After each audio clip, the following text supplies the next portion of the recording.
Welcome to F1 with DRS. I'm Max Verstappen. I am joined by Charlie Curtis, Matthew Collins, Jethro Bovingdon. Hello, good morning. You're a little winded. Look, if you're just listening to this and not watching it, you're doing yourself an enormous disservice. Yeah, you got to stop now. Go ahead and open that app up. Look at Spotify ASAP to see that I have poured myself into Max Verstappen's actual fire suit. We are in the cool down room right now doing Max's least favorite thing, podcast. Chatting. Yeah, chatting. Chatting with other people. Is that his actual overalls? You fit in them? Fit in them, yeah, with an asterisk next to it. Yeah, I mean the fit, but in the same way I can wear my daughter's T-shirts in a pinch, I guess.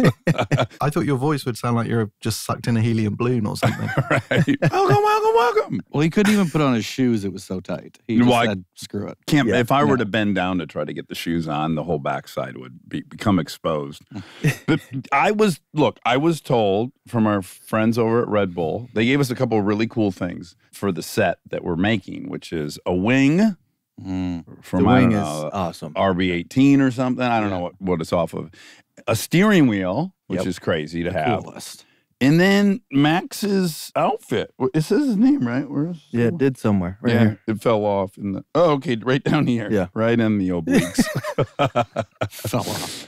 This was going to be hung behind us at some point, but I thought for the year-end recap, if ever there were a time to try to for the first time live, there's a better time to test it out than to commit to it for an hour. Yeah.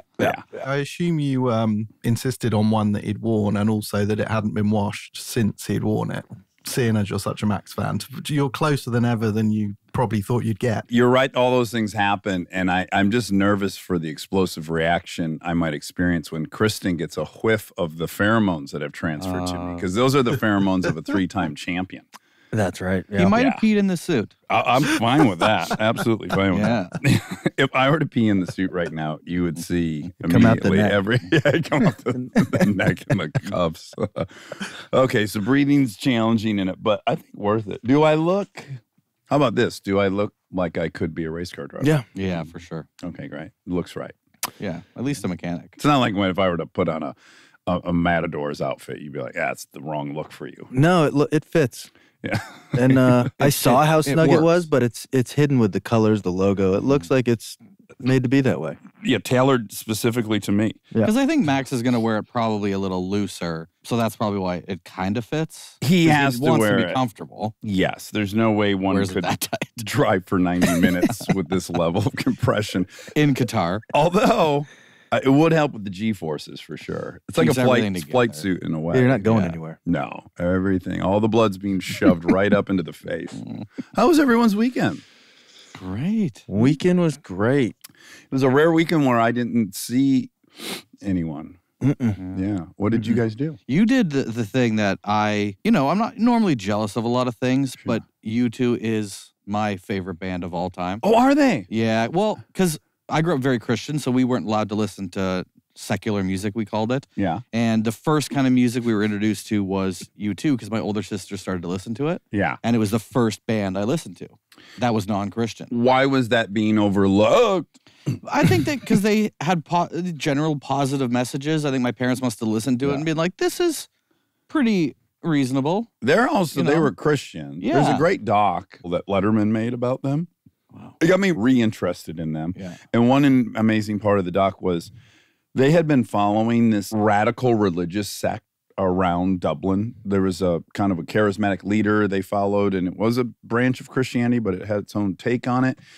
And there was a point early in the band's history where the leader sat the Edge and Bono down and said, you guys are not on mission. Like, this is such a distraction, and you've got to stop playing music. You're kind of fueling the thing we're fighting. And they quit. And they were like wrestling with this decision for a long time. The Edge particularly was like struggling with it. And out of nowhere, he said the song Sunday Bloody Sunday just came into his head. And in that moment, he's like, there's no way that would have been put in my head if I was on the wrong path. And that song is basically their declaration that they're leaving that sect to be U2. It was really cool. Did you cry at the concert? Because I've cried at every concert I've been to of U2. With or without you just gets me. It gets you. Live. I didn't cry. I saved that for yesterday. Did a lot of crying yesterday. But no, it's just such a spectacle because it was in the Sphere, which we were very hard-pressed to even get a full glance of on our entire weekend in Las Vegas. But it delivers, boy. That thing. Was it rad? It's incredible. It's hard not to be in there and think about what it would be like on shrooms.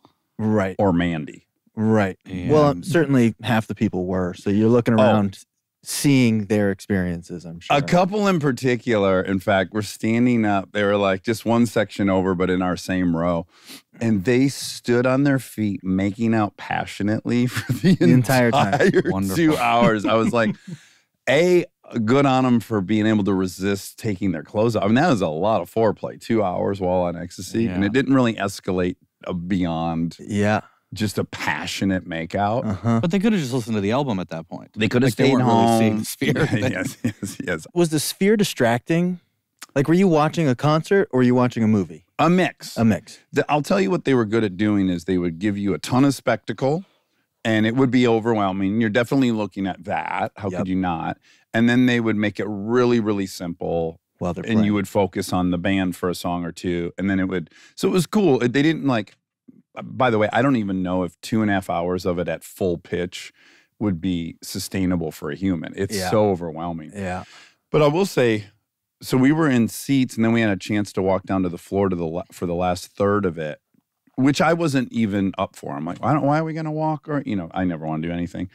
And we went down there and I was so glad we did because then it was this entirely new perspective where you could get a sense that there are 18,000 people in there, which is really hard to believe when you're in your seat. Yep. But when you're on the floor and you're looking up at how high it goes, and then they also switched towards the last third of the show to just the actual footage of what was around the Sphere. Oh, yeah. So you truly felt like you were outside in the parking lot watching them. Wow. And then they did desert just down the road in the desert. You felt like you were watching them in the desert. It was mind-blowing. It's incredible that the monkeys on planet Earth figured out how to do whatever the hell it was I just witnessed. That's cool. Did you guys come back that night? We did, yeah. It was there and back. And we ate at the buffet at the Wynn. I love a buffet. People made fun of us for that. We were bumping into people, and they were like, "You guys are going to a buffet, huh?" It's good. Yes. Here's my 2 sales pitches of a buffet. You're on a schedule. We got to get to the show at 8:30. We've landed in Vegas. You control how quickly you start eating. You walk in. I'll have a Diet Coke. We only have Diet Pepsi. Okay, I'll take that. And then you're up at the bar making your plate. And you're with a group of people. You don't have to argue about what kind of food. They got everything. You just go get what you want.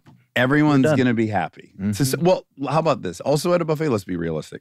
No one's going to be extra happy. No one's going to have the best steak of their life, the best crab legs of their life. We're going for just an average, everyone's okay. As opposed to having someone being super pumped and someone pissed and not eating.